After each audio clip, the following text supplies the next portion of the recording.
Well, hello. It's now the end of February.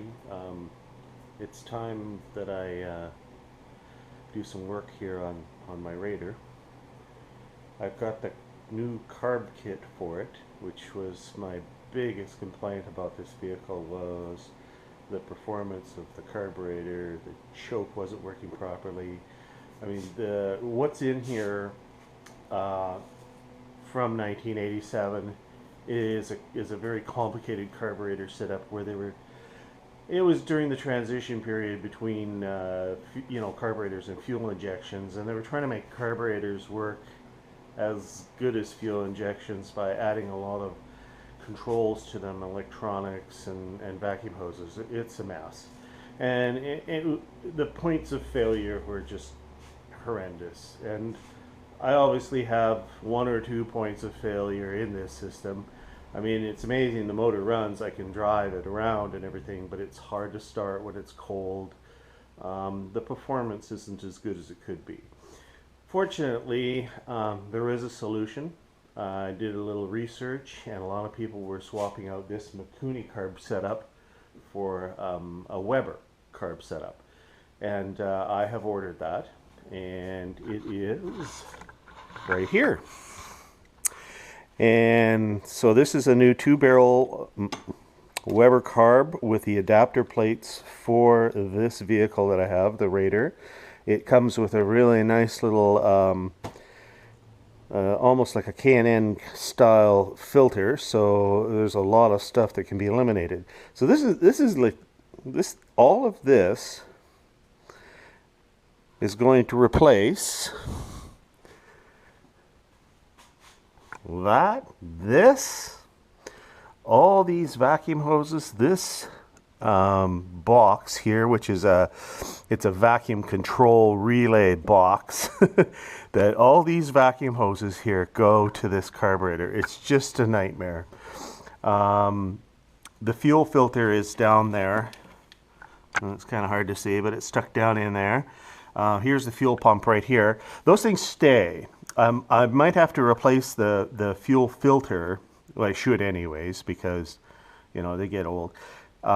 With one with a return line to it. So I have a fuel vapor return line from the tank right here. That's going to need to go from the fuel filter, not from the carburetor. This carburetor has so much pollution control stuff on it. And so I'm going to be going to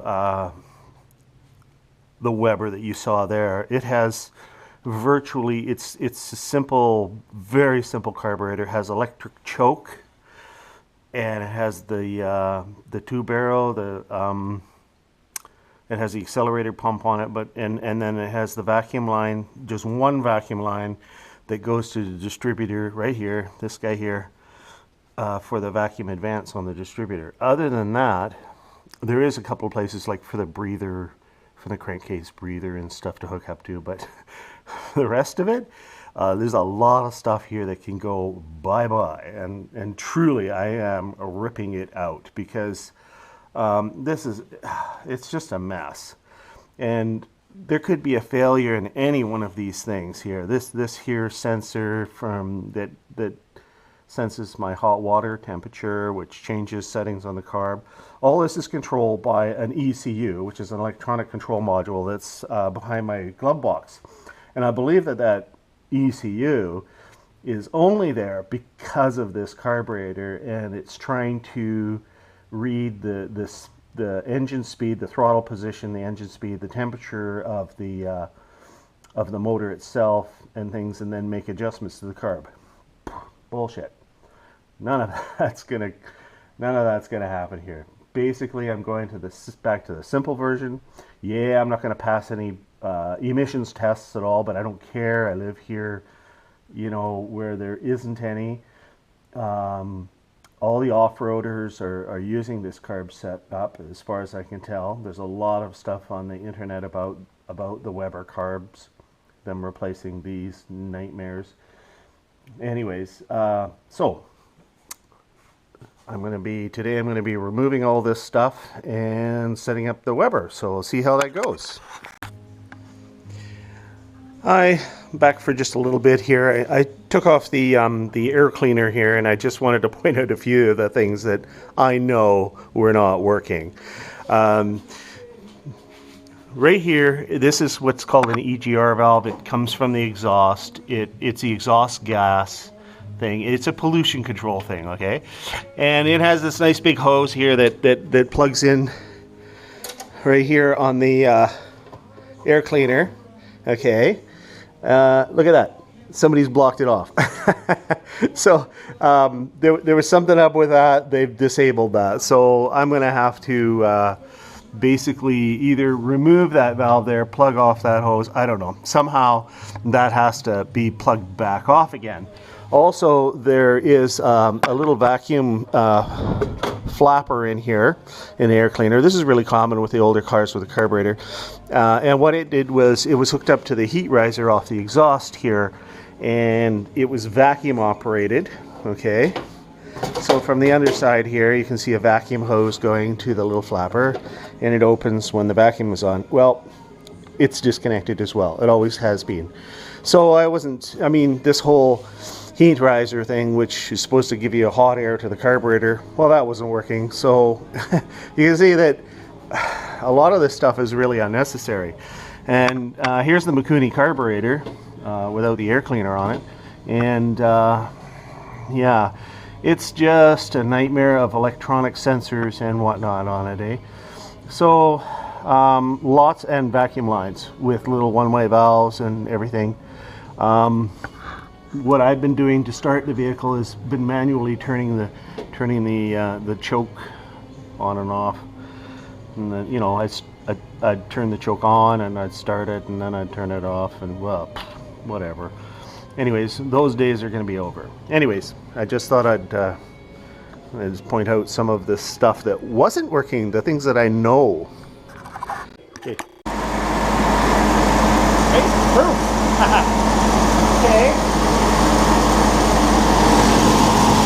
You can see I got a fuel regulator here, set at 2 psi. The chokes are opening. Awesome. I got my electric hooked up here. I'm going to clean some of this stuff up here, but for now it seems to be working out okay.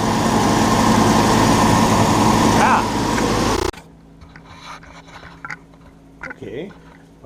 I spent yesterday doing this carb swap over here, and after I solved all the little issues and stuff, it actually worked out pretty good. I mean, now if I go and turn the key, it's just bam, it starts, and it used to take a few cranks to get the old carb to work properly. So I'm pretty pleased with this at all. I still have to make some adjustments here, and I have to, of course, get the air cleaner back on it and hook up the breather to the air cleaner. But basically, we're good to go here. I'm also going to shorten up this wire here. That's a little too long. Maybe we'll put it inside a loom or something and fix it up so it's nice. I've ordered a new master cylinder from Rock Auto. That should come in a couple of weeks, and I'm going to replace this whole master cylinder here and the reservoir, because this reservoir here has been giving me grief by turning on the light on the dashboard. It tells me I have no brakes, and it's just the plunger in here is not working properly. So I think it's like $25, and I'm replacing the whole thing. So slowly my radiator's getting all nice and spiffied up here. I hooked up the electric choke to the power wire for the old electric choke relay. This plug here went into the relay. So these wires here, these other wires, one was a ground, but these other wires were controlled by the electronic carburetor control, and this was just simply a power wire to the relay. So I have stole that power. This plug here, this plug here, and this plug here were all electronic control plugs for the other carburetor, because there was so many electric things on there, like a throttle position sensors and all kinds of crap. As far as some of the pollution control stuff goes on this vehicle, I think I'm slowly going to remove it. This canister here is the charcoal canister for the vents from the fuel tank. So when the vehicle is sitting and the gas, the fumes from the gas tank go into here, and then normally what these other lines are for is they would get sucked into the carburetor from this canister and burnt back through the motor again. That's pollution control stuff. Is it necessary? It's not necessary to the operation of the motor. It's just necessary to have this vehicle pass any kind of pollution control stuff. The other thing here is this called a reed valve here. It takes exhaust gas and it feeds it back into the air cleaner. Well, when I bought this radar, that was actually plugged off. I think I showed you earlier in the video how that somebody had plugged off that. So it's not even functioning. I've plugged it off again. I put a plug in here, but I'd like to remove the whole thing all the way down to the manifold there, and put the plug there. Look at all this stuff that I could get rid of. I could get rid of this hose. I could get rid of this thing here, which was a purge valve that fed the vacuum went to that, and it went to the other carburetor. It was just a part of all the tons and tons of vacuum lines that went to the carburetor. The other thing I'm going to get rid of is this heat shield here. This is a heat riser that provided warm air to the air cleaner. This is really common on a lot of old motors and stuff. And you think, well, being in Canada, it's cold and everything, you should have that. But no, the cold air return that's going on, or the cold air filter that's going to go on here, similar to a K&N style filter, it will work just fine. Really, it will. The motor warms up really quickly. This motor actually, it may not look pretty, but it runs really well. So I'm not gonna, this shield, I would be better off, because I use this vehicle probably more in the summer than I do in the winter. I'd be better off to remove this and let the header cool better. Anyways, that's where I'm at so far. So yeah, a few little tweaky things to do, and away I go. I'm quite pleased with the way it starts and runs now. Once I adjust the throttle control for the transmission, which is this thing right here. This is your throttle control here for the transmission. I just got to get it adjusted properly, proper tension, so that it kicks the transmission down and the shifts happen properly. Very important. There was, I had to make up a little adapter for that. So, anyways, there's a way to adjust it. So that's what I'm going to do today before I take it out for a test drive. Okay, to finish this thing up, I am finished. It runs and drives great. I mean, I'm pretty impressed at the amount of power that I have now. I mean, I've been driving a slug compared to the way it goes now. In fact, it's a little scary because this thing always drove so slow. It was really tame. Would have pissed anybody off that likes lots of power and stuff, but hey, I didn't care. So anyways, now I got lots of power. What a difference it makes. That other carburetor must have been not working in a lot of different ways. Anyways, so here we have it. The Weber's all in there, nice little air cleaner on there and the whole bit. I rerouted my wire, make it a little safer. I've removed the one line that went across there for that charcoal canister, don't need it anymore. And I also, while I was under here, I thought, the wipers never parked properly. Whenever you turn the wipers off, they used to stay in the middle of the windshield, and I thought, there's got to be a really simple reason for that. Well, there is. You remove 3 screws, pull this out, snap the thing off, and turn the little arm to the right position and put it back together again, and boom, my wipers now park where they belong. So that means my intermittent wipers are no longer annoying anymore.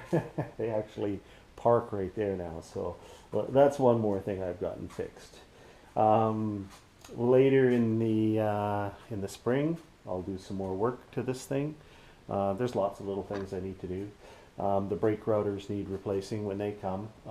The master cylinder I'm going to fix. I will be eventually removing some bits and pieces here, and I have an exhaust leak that I need to fix as well. So daytime running lights was something that I was trying to figure out, and I just can't find. These are the daytime running lights that I bought. These are really nice. They're easy to mount and everything, and I just can't find a good place for them. So I'll have to think about that some more. Anyways, these are my off-road lights. They have a switch for them, but these ones here would come on with my ignition, and so that you could see me going, coming down the highway. I kind of like daytime running lights. They're a lot safer. So anyways, there we have it. The Raider is good to go.